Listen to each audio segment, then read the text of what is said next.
राधे राधे प्यारे बच्चों। आज मैं सुनाने वाली हूँ आपको एक भूत की कहानी। भीम और विकास का भूत। हाँ जी बेटा, आपको भूत की कहानी सुनाने वाली हूँ। अंधेरी रात थी। बारिश की बूंदें खिड़की पर टकरा रही थी। भीम, जो कि हमेशा पढ़ाई से भागता था, आज मजबूरी में क्लास 10th का चैप्टर 1 विकास यानी डेवलपमेंट पढ़ रहा था। उसे नींद आने लगी थी। तभी पन्ने अपने आप पलटने लग गए। कमरे में ठंडी हवाएं चल रही थी और किताब के अंदर से एक आवाज आई। मैं हूं विकास का भूत। मैं तुम्हें सच्चा विकास सिखाने आया हूं। भीम डर गया और एक्साइटेड भी हो गया। उसने सोचा आवाज कहां से आई। फिर उसने बोला, अच्छा तो आप भूत हैं। भूत जी, आप कौन से स्कूल से हैं? क्या आप टीचर हैं? तो भूत हंसकर बोला, मैं यूएनडीपी से हूं। भीम सोचने लग गया, यूएनडीपी क्या है? United nation development programme. भूत ने कहा, संयुक्त राष्ट्रीय विकास कार्यक्रम, जो दुनिया के देशों की रिपोर्ट बनाता है। भूत ने हवा में 3 उंगलियां उठाई। हम 3 चीजों से विकास का हाल जानते हैं। पहला, जीवन प्रतीक्षा, लाइफ एक्सपेक्टेंसी। दूसरा, शिक्षा स्तर। तीसरा, औसत प्रति व्यक्ति आय। भीम बोला, मतलब तुम मानव विकास सूचांक की बात कर रहे हो? Human development index. बुद्ध मुस्कुराया। उसने कहा, बिल्कुल। और याद रखना, यूएनडीपी देशों की तुलना इन्हीं 3 आधारों पर करती है बेटा। भीम बोला, तो किन्हीं 2 देशों की तुलना हम कैसे करते हैं? और भूत जी, आप मुझे बताओ, श्रीलंका और भारत में कौन सबसे बेस्ट है? भूत बोला, बेटा श्रीलंका आगे है, भारत से ज्यादा शिक्षित है और स्वस्थ है, इसीलिए उसका एचडीआई भी ऊंचा है, यानी ह्यूमन डेवलपमेंट इंडेक्स उसका ऊंचा है। फिर कमरे में दूसरी किताब उड़ने लगी।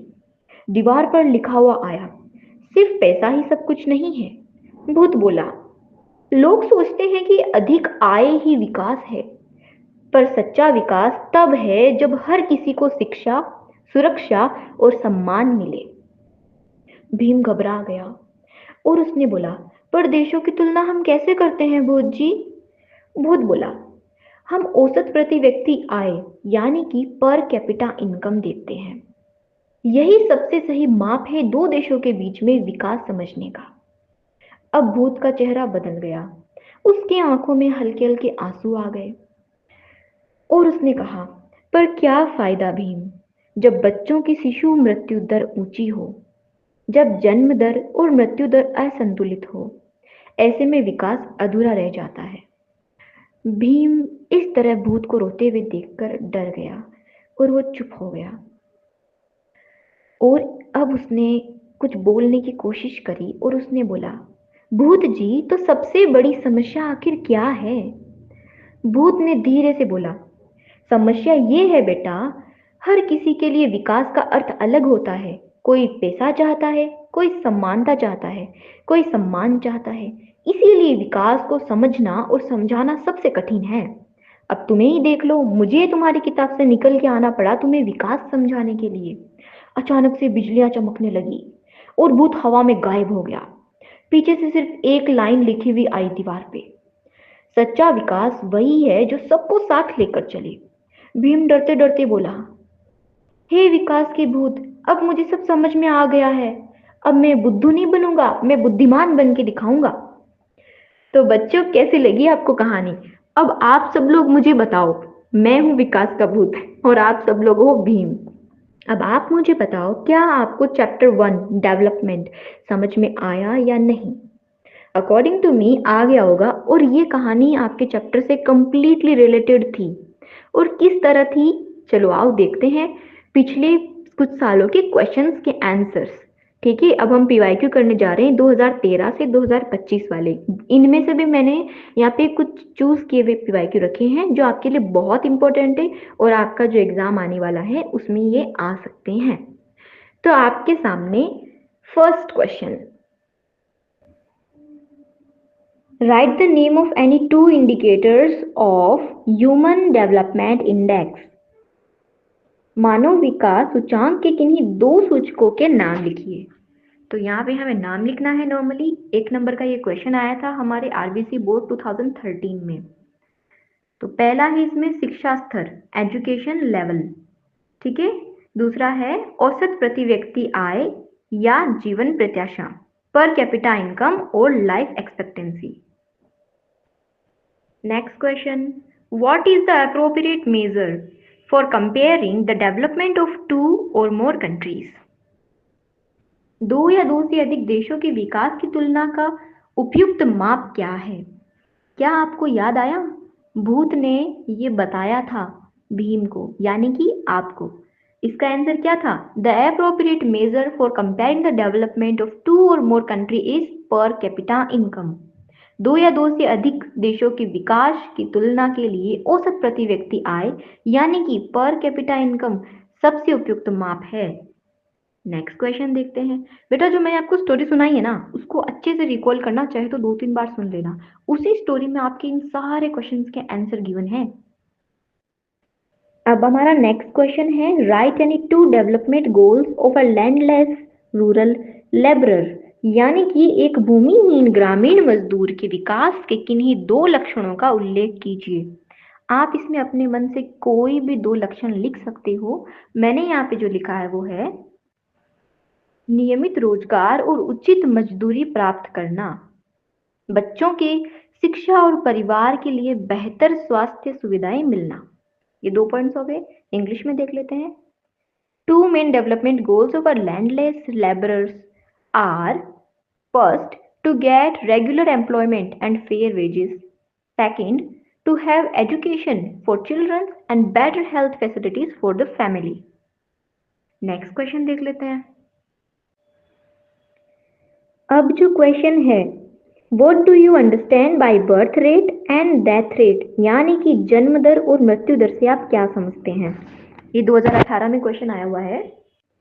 याद है भूत दुखी हो गया था, उसकी आंखों में आंसू आ गए थे और उसने कहा था ना कि जो शिशु की मृत्यु दर है वो बढ़ रही है। तो अब हम देखते हैं एक्चुअल में ये होता क्या है। तो जो जन्म दर है यानी बर्थ रेट है, उससे क्या मतलब है कि किसी वर्ष में प्रति 1000 जनसंख्या पर जन्मे बच्चों की संख्या। It basically mean the number of life birth पर 1000 पीपल्स इन अ ईयर, यानी कि पर 1000 पीपल्स के ऊपर में कितने बच्चे जन्मे हैं, वही हमारा बर्थ रेट होता है। अब हम डेथ रेट देख लेते हैं, यानी कि मृत्यु दर।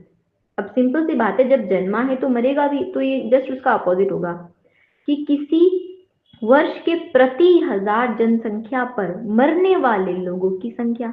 बस इनसे किसी भी देश की जनसंख्या वृद्धि और स्वास्थ्य स्थिति का पता चलता है। अब कैसे? आप सोच रहे होंगे इससे कैसे पता चलता है? अब देखो, डेथ रेट ज्यादा होगी, इसका मतलब उस कंट्री के अंदर में हेल्थ फैसिलिटीज अच्छी नहीं है ना।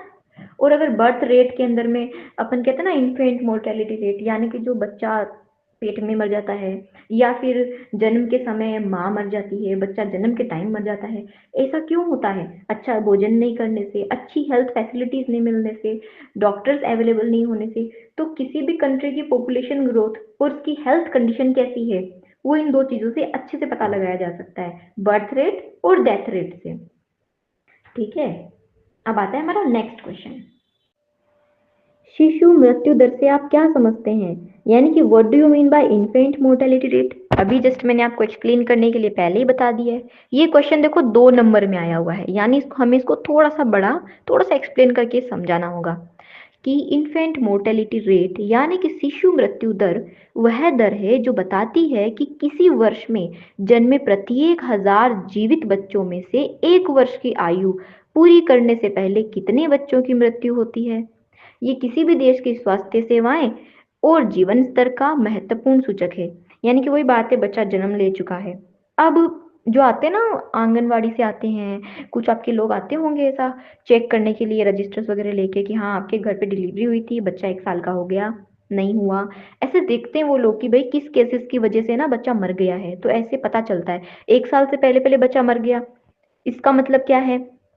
उसकी मम्मी को अच्छा आहार नहीं मिला है, बच्चे को अच्छा भोजन नहीं मिला है, बच्चे को दूध अच्छे से नहीं मिला था, बच्चा हेल्दी नहीं था। तो इसी से किसी भी कंट्री की हेल्थ केयर फैसिलिटीज के बारे में पता चलता है और उसकी स्टैंडर्ड ऑफ लिविंग यानी कि वो लोग कैसे रह रहे हैं उसका पता चलता है। ठीक है बेटा, हर एक चीज गवर्नमेंट जो है ना वो देख के रखती है कि कौन इंसान कितनी एज में मरा, हमारे कंट्री में कितने साल के बच्चे मर रहे हैं, बूढ़े मर रहे हैं, देखते हैं। सुना होगा ना, चाइना में सबसे ज्यादा एज्ड पीपल है और इंडिया में सबसे ज्यादा यंग पीपल्स हैं।